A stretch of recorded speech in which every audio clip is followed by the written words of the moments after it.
Pendukung salah satu partai di Sumatera Selatan disawer uang di depan kantor KPU Sumatera Selatan Sabtu petang kemarin, usai pengurus partai melakukan pendaftaran bakal calon anggota legislatif pemilu 2024. Aksi spontan tersebut berlangsung saat pendukung dan massa tengah bernyanyi dan berjoget. Menanggapi hal tersebut, KPU Sumatera Selatan berpendapat yang dilakukan bukan menjadi kewenangan KPU. 40 tahanan itu saya kira itu kan kami tidak bisa menyikapi itu ya, karena apalagi di internal sesama mereka ya tentu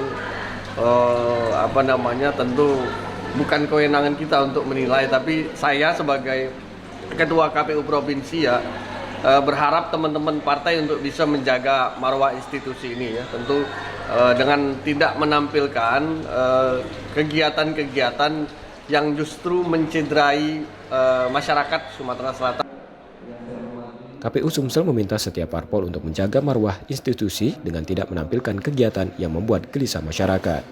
Tim Liputan, Kompas TV, Palembang, Sumatera Selatan.